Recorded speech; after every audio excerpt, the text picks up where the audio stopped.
know. Maybe I'm just a big idiot and everyone's going to watch us and be like, you're such an idiot. I can't believe you don't know how this works.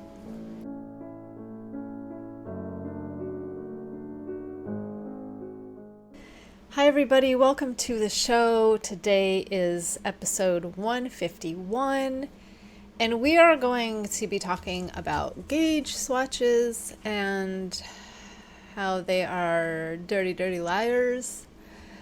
And welcome to my knitting channel. Yes, today is all about gauge swatches, because guess what I did for the last 2 weeks? I made a bunch of gauge swatches. So,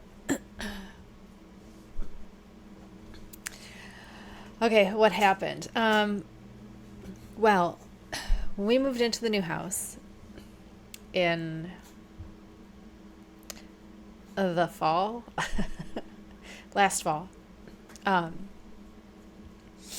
we had a huge ramp.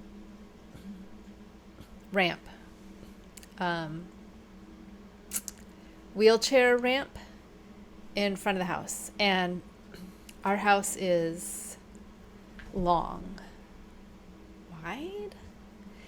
So the way you get to the front porch is you walk along almost half the house and then come up to the, it's not like you walk straight and there's the porch. You come this way and then turn into the, it's very odd. So there's also a door at the garage, and that's what we use, and where we have packages delivered, so they don't have to walk this ridiculous length, because we already have a really, really long driveway. So none of that matters. When we bought the house, we decided that we were going to donate the ramp to, we tried to send it to the VFW so some veteran could have it. They weren't taking any, so we ended up contacting Habitat for Humanity. Is that what it's called? They build houses. So they agreed to take it. They wanted it. So we really wanted to donate it because those are really expensive, and we don't have a need for it. And if we did, we would not get that kind of ramp. We would get the motorized kind that's smaller and takes up less space, and you just get on it and it lifts you up, and then you get, because I'm doing everything I can to remain mobile as long as I can, and I'm hoping that I can, with my chronic illnesses, I can stay mobile into my twilight years. I'm realizing that saying twilight years probably means something totally different to the world now that twilight is a thing, because it used to mean when you were old. Anyway, so a group of volunteers came yesterday and took down the ramp and took it away, and we disturbed like a wasp colony or something. And so there are just wasps everywhere, and they're back today, and I'm like, ugh. So we have to be vigilant about. We even have those paper wasp things up everywhere. I bought 12 of them. They're everywhere. There should be no wasps. I don't think they work. I know people are like, oh, they work. I'm not sure they do. I mean, they've worked in the sense that they took up the space that a wasp colony could have taken. What do you call them? I don't know, whatever. But that doesn't mean they're not building elsewhere right in sight, because they said if you put it up, if they can see it, they won't do it. That's totally not true. So we have to put up more. But now that we know that they're looking for new homes, we're trying to be vigilant about not letting them find a hospitable place. Are you drinking? What do you do? Oh, no, you're playing.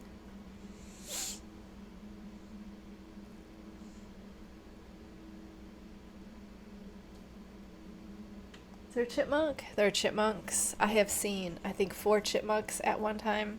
A lot of these animals look exactly the same. So, like, if you see a chipmunk, it looks the same as every other chipmunk, right? So you're like, am I seeing one chipmunk 10 times, or am I seeing 10 chipmunks? You're seeing 10 of them. If you live like this, there are 10 of them.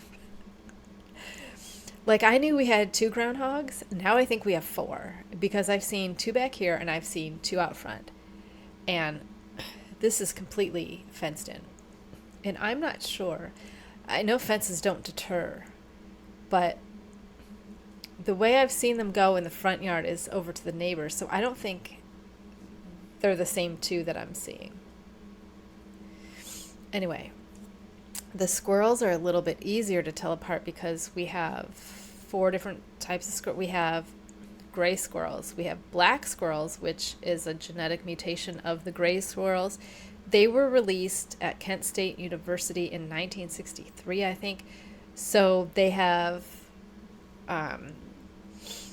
been growing and mating with the, I think they mate with the grays, and just started expanding past Kent, because Kent's about an hour away. Maybe, I don't know. I'm not very good at that. So I think they're technically the same species, but one is the black ones have a genetic mutation. They're gorgeous, gorgeous squirrels. We have fox squirrels, and then we also have pine squirrels, which are little. They look like baby squirrels. They're so cute. Anyway, so those you can kind of tell apart, but the only squirrels I can tell apart is there's a gray squirrel that has half a tail, and his name is Half-Tail Squirrel. And then I have, I think, 2 pregnant fox squirrels that I call my BFF Jill. And I haven't seen them in like a week, so I think they've given birth. I think the squirrels have given birth, because they haven't been around to eat. But I just saw Half-Tail Squirrel. He was fighting with 2 other regular-tailed squirrels, gray squirrels, in the front yard just now. I chased everybody off. I don't like them fighting. If I'm going to feed you, you're not going to fight over it. So whenever I see anyone fighting over food that I'm providing, I go out and I chase them away. Just because it upsets the dogs. I don't like to do that. Hi, babe. So that's what's been going on here. I'm so excited to have the ramp gone, because now we have an entire walkway to do something. But we're getting a generator for the house, because we live out in the middle of nowhere, and you need a generator. Living here, you need a generator. So our generator we're on the list. I think they're coming in October or something. So we have to wait for the generator to be installed and everything, and it's going to be out front in that space. So I'm looking for my phone because I was going to show you something. We're not going to do, well, we're going to, I think my husband wanted to put in a bit of a walkway, so we're not walking through mud or anything. Because once the generator's put in, of course, we won't be doing anything because it'll be fall. So we'll wait till the next.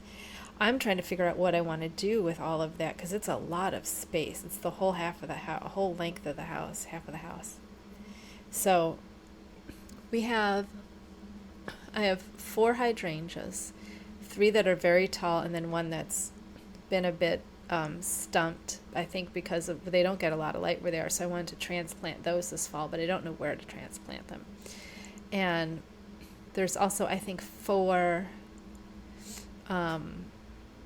lilac bushes that I found. And I'm going to put them in pots because they're very, very small, and I need to be able to move them and see if I can get them growing, because one only had 2 blooms this year. They haven't even bloomed, so I want to make sure I can fix them, before they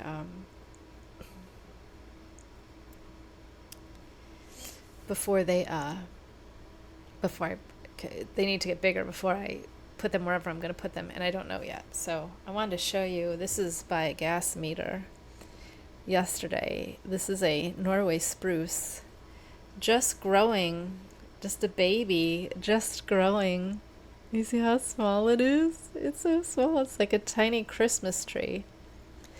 Um, so we will be transplanting that somewhere too. Those things can grow to be 200 feet tall and I think 30 feet across. Ginormous. I've never seen, and my husband said too, we've never seen one just growing like that. Um, so I think we're going to put them right over here. There's a in between some spruces that I think we're going to put them there. Now you have to be careful because out here they get a needle dropping fungus and we've lost like 10 trees maybe over here that are just eaten up with it. And through some of these you can see too.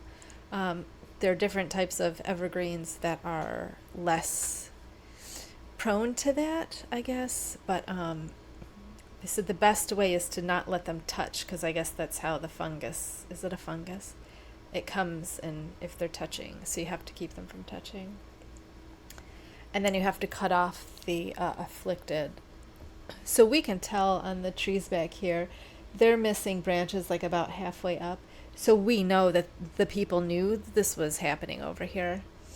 But there's like 5 or 6 maybe, not quite 10, right in front of the barn, by the side of the barn, that are gonna they're all gonna have to come down. Which makes me say I hate cutting down trees. But we have like a few hundred trees on this property. I should take you around the property some. It's absolutely gorgeous out here. It's unbelievable how much green and how secluded it is that I cannot see any of my neighbors, and I absolutely love it. And we're on like 4 acres, and we're backed up against a preserve, so it's gorgeous out here. I wish everyone could live like this, like in a place like this, and just the only downside that I have found is you find a lot of dead animals. You just randomly find dead animals. I have found broken eggs. Those I think are from the blue jays. But I also have cowbirds out here, and cowbirds will lay eggs in other birds' nests. There are some beautiful birds, but I found a few dead birds and dead rodents. Like just walking in my driveway and found one. Walking on the ramp, found one. So it's walking down my driveway to get the mail, found another one. Like that's the only bad part is you find a lot of dead things. But I guess that's to be expected with all of the life that is around here. It's insane. Just insane how much is out here. Anyway, I'm gabbing about living in paradise. I love it here. Love it so much. It's so weird to me to be in a place that I love and feel comfortable, and even I would call this place a sanctuary. I absolutely I've never had a place like this, like where I even felt safe. It's my first time ever feeling safe, and I'm 48 years old, so I wish everyone had a house where they could feel safe. Anyway, I don't know what we're going to do with all of that space. I want to make some type of walkway, and I'd like to have plants that can feed the animals. We also have frogs because we have a culvert. I think it's called a culvert. And when the rain gets going, we have like this little creek running through our yard. So I really wanted to do like a solar pond for the birds and the frogs, and have something like that for them. I want to help the land here. I want to help it, and I want to put in native plants and stuff like that. The stuff that I have. I took some seeds of sassafras tree from the old place. That's native, and I love those trees so much. They're so beautiful. Like throughout the year, the color changing. I don't know why I fell in love with them, but I love them. And so I have seeds, so I'm going to grow those. I'm thinking maybe 3 years I'll be able to transplant them into the ground. So I got to get going. I have to, I'll probably start growing them in the spring, maybe in the winter. I think I got to crack them open. Anyway, it doesn't matter. But yeah, I want to do native stuff that helps the ecosystem we got here. I want to help, I don't want to have a yard, you know what I mean? And my husband's like that too. We don't want to have we want to be stewards of the land. Do you know what I mean? And take care of everything on it. And except for the wasps, they can go to hell. But everything else is fine. Everything else is cool. All right, let's get started with the show. I'm sorry. I might cut all of that out for you. So, I have one whip. That is my double layer hat. That is rainbow, Drunken Unicorns from Mitchell's Creations. Pretty sure there's Mitchell's Creations. I think there are both S's on the end of that. So here's the one I've been working. So this is the one using one strand of Drunken Unicorns, and alternating with one strand of just black. Now the cool thing about this is my strand of black is way darker than the strand of black that is in this colorway. So you can see it's actually kind of a gray. And I have to say, this is an older skein. I got this a few years ago. And the newer skeins I bought this year, earlier, a month ago, do not have it's a full black. So I think she probably changed how she was doing them, and she gets better black coverage now. But for me, I absolutely love having two different blacks. Now, I found this out years and years ago when I was still using acrylic for everything, because I bought into the notion that there's no difference between acrylic, and you buy what you can afford and don't worry about it. I gave into the thing that there's no difference between acrylic and wool, and it's all the same, and just buy what you can afford, and no shame on yarn. That's not true. I'm not saying there is shame in yarn. I'm saying what's not true is that acrylic and wool they are absolutely not the same. They don't act the same. There's nothing the same about them except for they are yarn. And I wish I had learned that earlier. But back when I was still using acrylics, I had gotten a thing of Karen Jumbo, which is just 100% acrylic, and it came in this big skein. And I got their black color, which was kind of a green-based black, okay? And I use a lot of Red Heart because I love Red Heart, because it comes in a million freaking colors, and I bought one of every single Red Heart color, and I was doing crochet sculptures, and it was lots of fun. Anyway, so I had the Karen Jumbo Black, which was not the same as the Karen Simply Soft. Is totally different feel, different yarn. It was more similar to Red Heart. So just a regular Super Saver, because this is before they came out with Love or something. I never used that stuff. So, because I was off acrylic by then, I used that. And then I used, it was a Red Heart. Was it a Gray Heather? And so I was Tunisian crocheting tarot deck pouches. So I used the two blacks and the gray, because I did this thing in three colors. I should just go get it and show you. I'm not exactly sure where it is, but actually I'm going to go get it to show you. You are not going to be able to see this, but this is the Heather Gray. This is the tarot pouch that I made. I have a bunch of these. These are the Tunisian version. I have other just regular crochet version ones. So this is two different blacks. and the gray. Yeah, you can't tell, but the difference in the blacks, when you have, what I found making this was you get more dimension, you get more interest visually than if you just used one black. So you can tell they're a little bit different, but I don't think you can tell the other one's green. So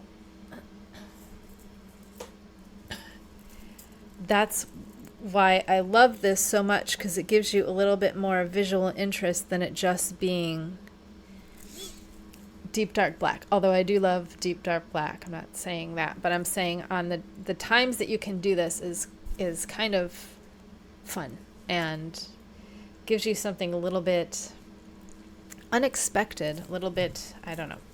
So anyway, I've gone, this is the 50 gram mark right here, 50 grams. So this part was done with the alternating, and then once I got here, I dropped the black and just did the one strand of Drunken Unicorn. So it's starting to do this. Now, when it's finished, this will be inside. So this will be the brim. So you won't see, unless you flip it up, then you'll have flip up brim on this part. But this is what happened. As soon as I did this, I started not liking it. Because I was like, I don't know if I like this. Do I like this? I don't know. But I like this, how it started rings here. I like this, that it started a ring. And I was like, well, what I don't like is this part. I wish it would ring like this. So what I decided is, I already had this going, which is the other part that I didn't like so much. It's not that I didn't like it. I wasn't sure I would like it, how it was pooling. But since this started pooling, it looked like it was going to be cool. And then it went into this thing, which do one or the other. Just do one or the other. That's all I'm asking. Do one or the other. So I decided, these are two different balls, by the way. I decided to just start this one to see what this one looked like, and then decide, because if this is what happens when I start a new one, and it's going to do this, because these are the same needles, same stitch count. So I might do the start of it this, and then switch to the two strands on the second part. Do you know what I mean? And then I'm like, can I just graft these two together? But I'm not sure I like this one. So I'm insane. I have severe problems here. It doesn't even matter. It doesn't matter. But I'm like, will I like this one more? I don't know. So now I'm working on this, and I've put this to the side. That's my only whip. Because I've been making gauge swatches. I was going to make a shrug for summertime, and to do that, I was using a yarn I had never used before. So I needed to make a swatch to see what size it was going to be, and so that I could design my thing and make it how I wanted to make it. Here's the thing though. Swatches lie. They lie, and it doesn't make any sense to me. So I'm gonna walk through this with you. And we can feel each other's pain and wallow in the misery of gauge swatching, I guess. So I'll start first with the new yarn that started this whole thing. I actually don't remember the makeup of this yarn. It's linen, Pima cotton, and merino, pretty sure. Do I have it written down from the last time? No! I did not make any notes about that, because apparently I don't make notes anymore. So here's my gauge swatch. I did it in the round because it's going to be made in the round, because it's going to be sleeves. And I made it what I thought was going to be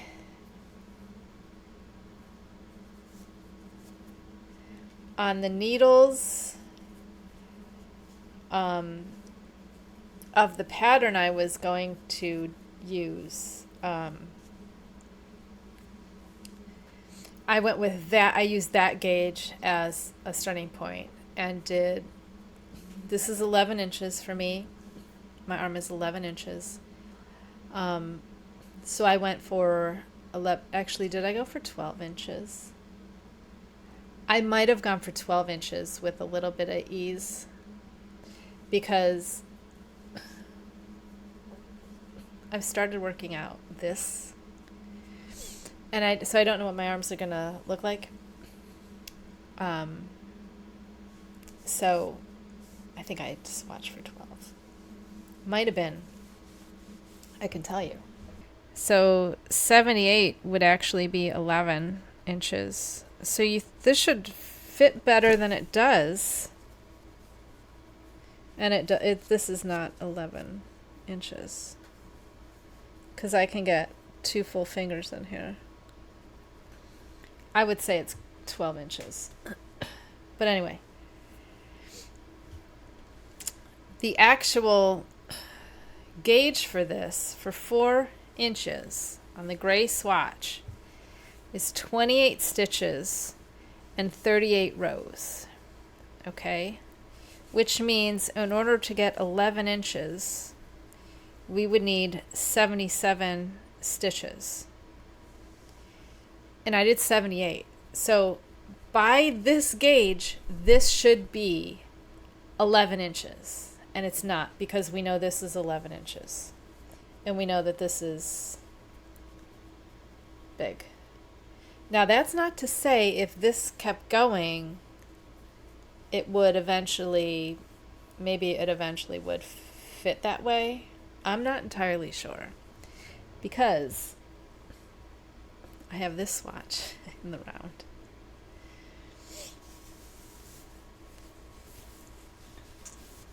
And this definitely fits like 11. This is perfect. I get one finger in all the way around. It's nice and snug. Now that could also be a difference of the fiber, but I think you can see, you know what I mean? This stays up, this does not. So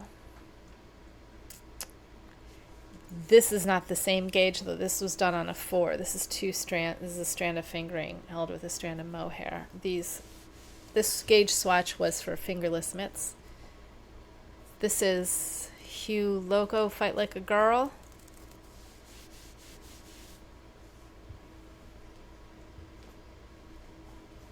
Looks like this. And then my leftover from Go Go Dynamo? No. Geo Gradient? What was the one we just did? This is the Stephen West last one, whatever I did. Oh, I didn't show you what I did. That's right, sorry. This was dyed for the last MCal. Last October. So anyway,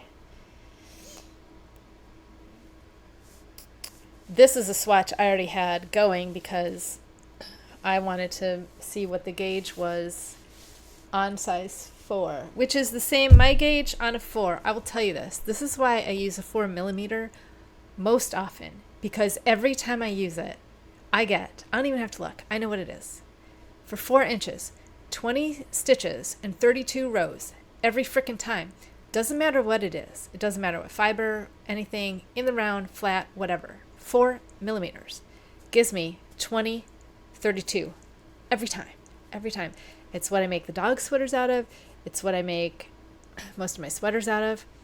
It's the only time gauge ever works for me. Ever, ever, ever. So this is double strand. This isn't even DK or worsted. This is double-stranded fingering mohair. Still get the same frickin' gauge.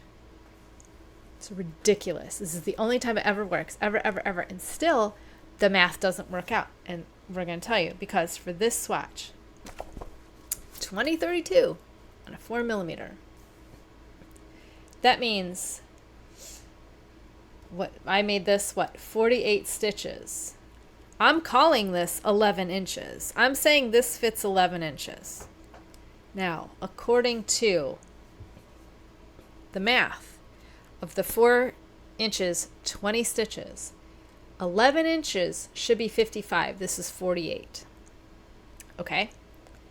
So, you know what I did? I did this thing. You make socks. Do you make socks? If you make socks, you know that in order to make socks fit, you have to make them at 90% gauge. You don't do 100%. You don't do zero ease. You don't do zero ease on socks, or they won't cling to your feet, right? So they say when you do your stuff, shoot for 90%. A 90%, that gives you 10% negative ease, right? So what I did is I multiplied this by, when it says that with this gauge, 11 inches should be 55 stitches, I multiplied that by 0.9, and that gave me 49.5. So if you round down the 49, you can go either 48 or 50 to get closer to 11, and this is 48. So I'm thinking, what if, however I knit, whatever my gauge is, if I want something that is zero ease, what I really need to do is go 90%, because for me, the ease isn't... Have you ever made something like this, right? And you could, like, I have made a sweater, and I have put my hands in the sweater and done this, and the sweater just comes off me like this, and I'm like, that seems like a lot of wasted yarn if I could fit 2 of me in this sweater. Do you know what I mean? Like, I just want enough to be able to pull it over my head and, you know, pull it on my arms. I want that kind of ease.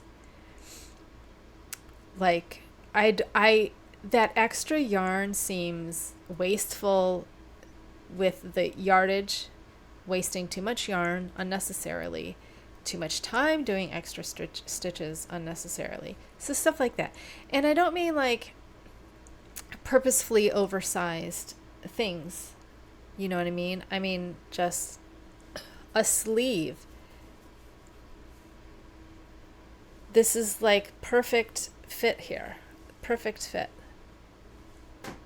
I can just barely feel it.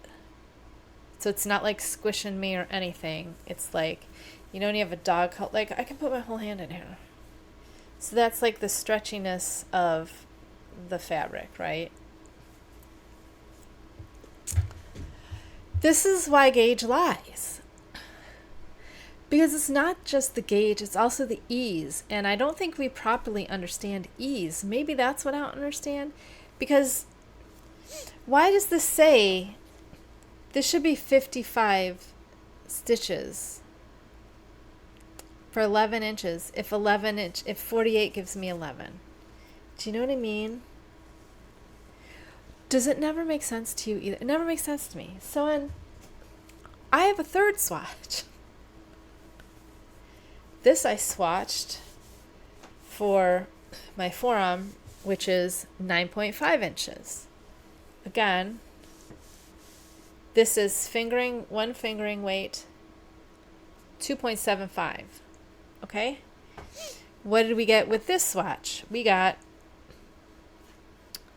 31 stitches and 41 rows per 4 inches on 275. So this swatch is 64, which I think I did, I know how I came to that number. I'll tell you in a minute because I want to go through this first. So 64 stitches for 9.5 inches, and this feels good. Again, if it's like this one, I can put my whole hand in it, but it's not falling. I mean, it's not, I'm not 9.5 inches here, 9.5 inches like down here. So, but I can't really show it to you like that. Look at my hand. So like here, it's fitting perfectly. So, however, so 64 stitches, rainbow swatch. Okay, so we have 4 inches to 31. So for 9.5 inches, that says this should have been 73.6 for 64. 64. Why would I go to 73? It's going to be huge. So then what I did again, 73.6, I multiplied by 0.9 to give me 90%. And that gave me 66.26, which is closer to 64. I still don't understand why. Because I'm measuring out the 4 inches, right? Actually, I think on this one I had to measure 3 inches because I couldn't quite get to 4, but I did 3. Then I moved it over and did the other 4. Did one more to get the 4. You know what I mean? So, yeah, 31. 31, 20, and then the gray swatch was 28. So these are all different swatches, all different things, right? Perfect, except for this jumbly. So, and I am trying to take into account the less wool content of this. Fewer, less, doesn't matter. So, here's also what I wanted to show you. These two hats, same needle size. These are two different bases. This is the platinum sock base, and this is the cash sock, which is this is a little bit thicker. This is my favorite hat to wear. I love how this hat fits. So I worked out it on this hat. Oh my God, I didn't write it down here. Where's the hat? 28 stitches, 49 rows, which means for 144 stitches, this hat circumference is 20.57. Okay? So this hat, however, remember I told you this hat is a little too big. That one fits perfect. This one is just a bit too big. Just a smidge too big that it falls off. It doesn't stay on my head, it falls off. This one stays on my head because it's the correct amount of whatever. So this, though, has a different swatch. This swatch was 27, 40, 48, right? Yeah. So this hat has one more stitch per 4 inches and one more row per 4 inches. So this is one short. So does that even make sense? But that is how unforgiving gauge can be. That one stitch, one row. I mean, the row doesn't matter because I didn't count rows, but one stitch, because this had fewer yardage, it just didn't come out as big. So that's the difference in yardage, like a couple inches in length. So, which means this is going to be even longer when I redo it to 8 less stitches, fewer stitches. Doesn't matter. So that's one stitch in one row difference. So this hat comes to 144, 21.33. So that's a difference of not even 1 inch, not even 1 inch difference. 21.33 to 20.57. So that means if I go down to 136, which I'm doing with the Drunken Unicorns one, then that one should be a little bit smaller than this, at 20.15, where this one is 20.75, 20.15. So that's 57 to 15. That's not like half an inch, not even a half inch. Do you think it'll be too tight then? I'm so mad it's going to end up too tight. I wonder if I should work out how many stitches to get the 20.57. That seems to be my Goldilocks. No, it could be tighter than this. It could be tighter. I like this because when I have it on, it doesn't. Do you ever have and it's too tight on your glasses and then it messes up your glasses? I don't like the messing up my glass if it makes my glasses feel too tight on my head. You know what I mean? But I do wish this was longer so I could wear it over my updos. But then this one is ridiculous. I don't think you can tell because it's black. It's very, very big. Very, very big. And it will fall right off my head if I'm not careful. Yeah, so I just want a little bit. Just a little bit. Just a little bit. Just so it doesn't fall off.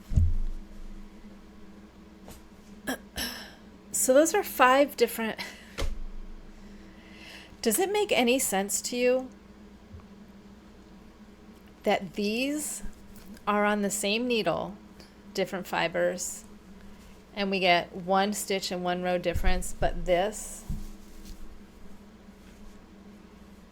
same 4mm, double strand, not even my regular DK, or I can DK and worsted both give me the 432.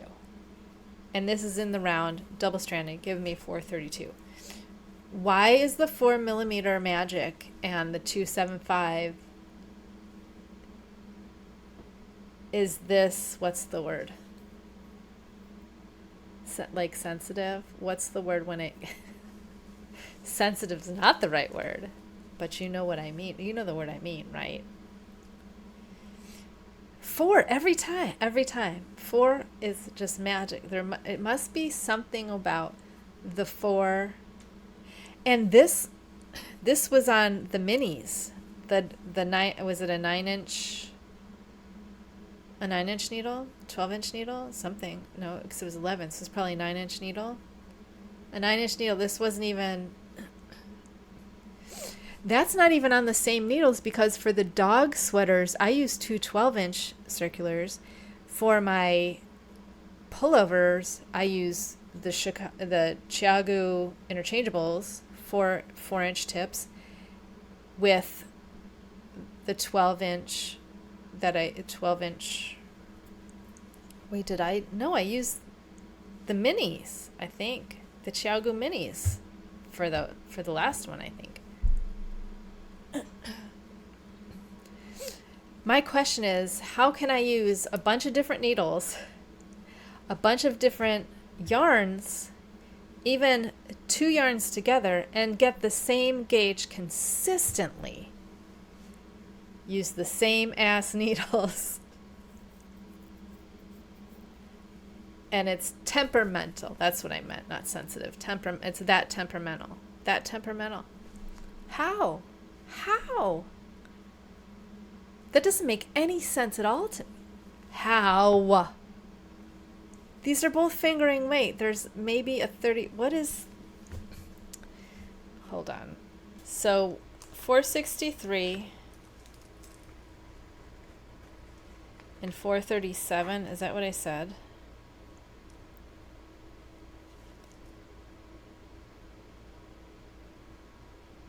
$26 yards. So a 26-yard difference. And that's only adding in, it's 80-10-10. So this is 80% merino, 10% cashmere, 10% nylon.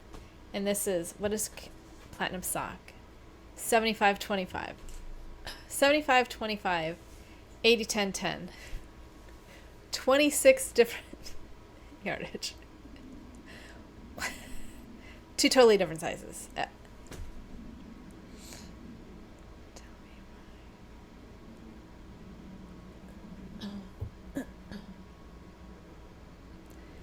Does that make any sense to you? Does that make any sense? It makes sense to me because they're different. The difference in yardage, the difference in fibers, right? That one stitch and one row difference in the 4 inches could be that big of a deal. That could be the difference of an inch or half an inch, which shouldn't make that big a deal, but the fact that it's a hat is going to make it a bigger deal than if it was a sweater, right? Okay, I get that. But how come on 4s? How come on 4s it's always 20-32? That makes no sense to me. Different fibers, different numbers of strands, different needle circumferences, using different size tips, because some of my tips are 4s and then the tips for the minis are like 2, right? None of that. How is one ridiculously consistent and another one wildly different? That these aren't the same fibers either.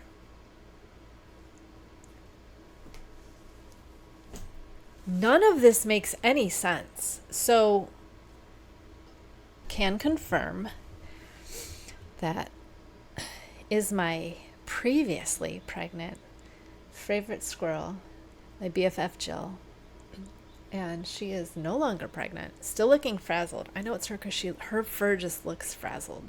She looks ridiculous. She looks like how I assume moms feel on the inside.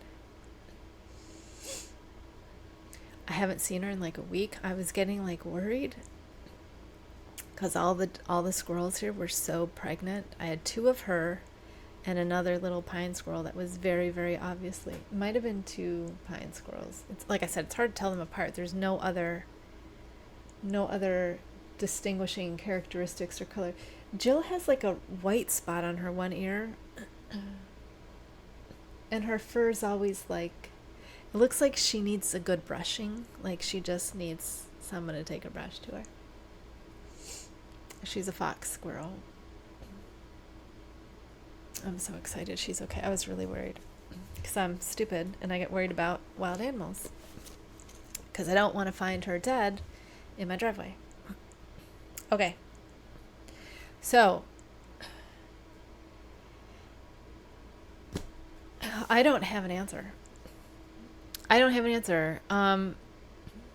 can tell you I am not going to start a shrug right now because I don't understand what the heck's happening. So what I thought I would do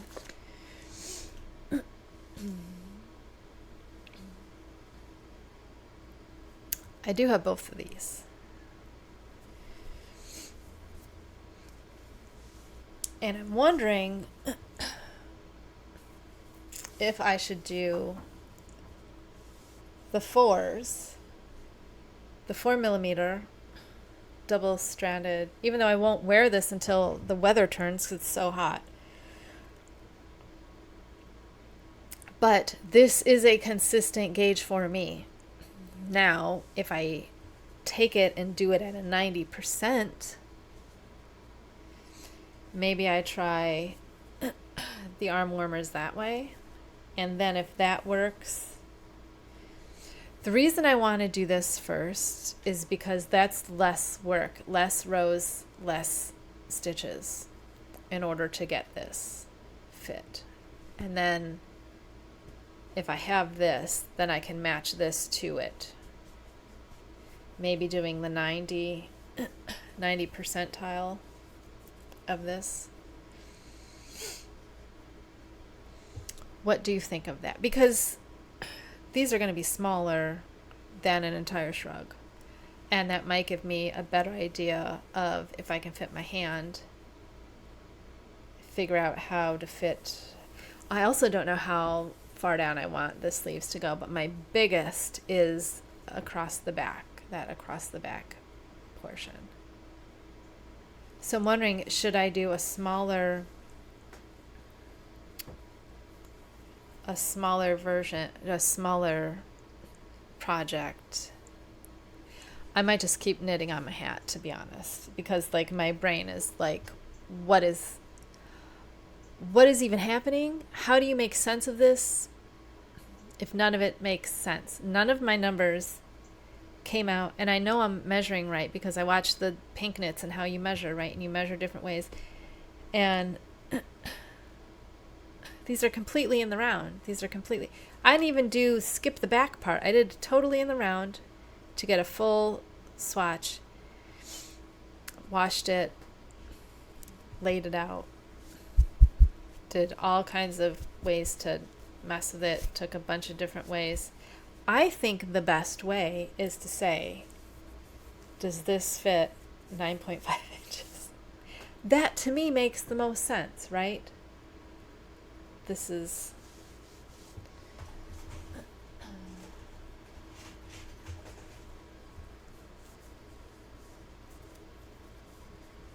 I know this is more than 4.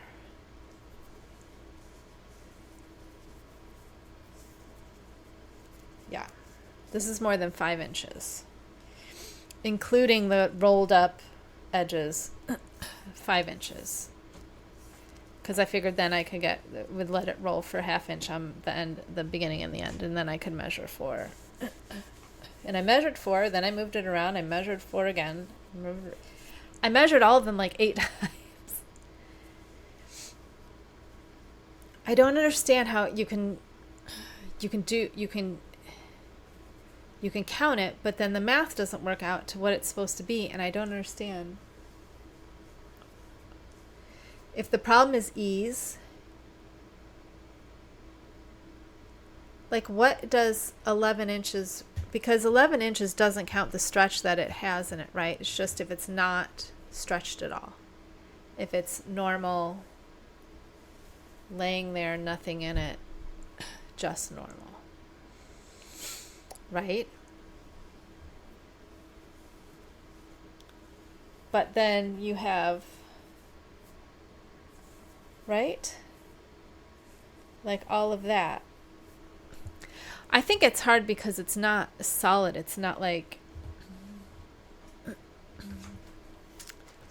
a plastic, hard, unyielding. It's fluid and soft, and I guess I don't know how do you work for the fit that you want, because I know how to go for the fabric that I want, which is this, I like fingering on a 275 for stuff like this, not for socks. For socks I would probably a 225 or 2, probably, with how weird I am with.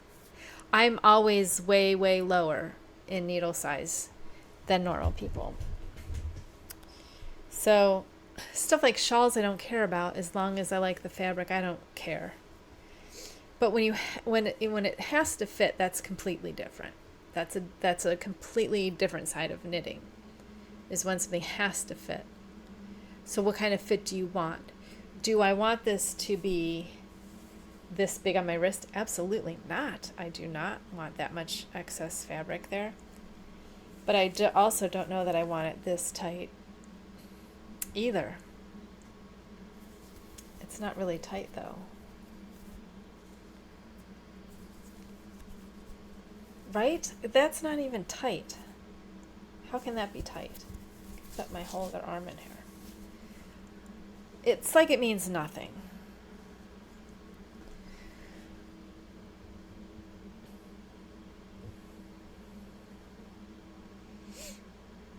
As angry as I am, like I'm beside myself with not understand. Is this like an autism thing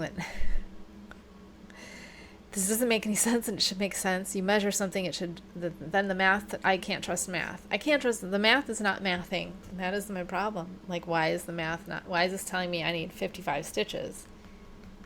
When I know I don't need 55 stitches. If 48 worked, why wouldn't I need 55? 48 works. What do you tell me 55? 48. So I just take 90%, work out my gauge, and then go to 90%, and that's what my gauge really is. So far, maybe. I don't know. All right, I don't know. I don't know that I solved anything or anything makes sense. I guess it's going to be fit and ease, but I don't know how you figure that out either. If your gauge doesn't mean anything, then does anything mean anything? Do you have an explanation? Do you want to share something with me? Please do. Because I'm losing my mind over here. I'm going to finish my hat. I'm going to make 2 of the same hats. I don't have enough to make 2 of the same hats.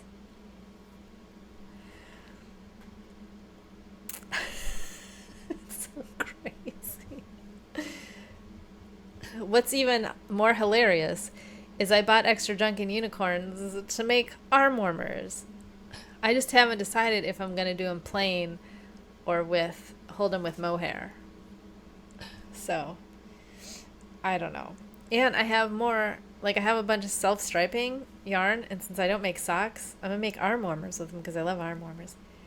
So, I got a bunch of those to make too. I really am wanting to get used to, these are the Chiago minis. I want to get used to, because I love making these hats. I love working a 2.75 and just knitting in the round, knit on the round on a 16. This is my absolute favorite thing to make. So I'm like, if this is my favorite, why can't these be my favorite too? And then I could just make sleeves and arm warmers and just knit in the round. My problem is these make my hands cramp. So I got to get used to holding them in a way that doesn't cramp up my hand, right? How do we do that? I don't know. I have no idea, but I'm going to continue to try. So anyway,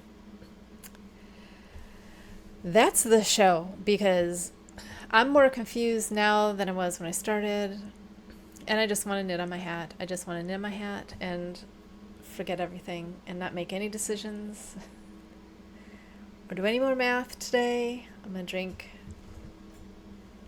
my iced coffee. I'm gonna try not to lose my ever-loving mind. Take care of yourselves. I'll see you next time. Bye.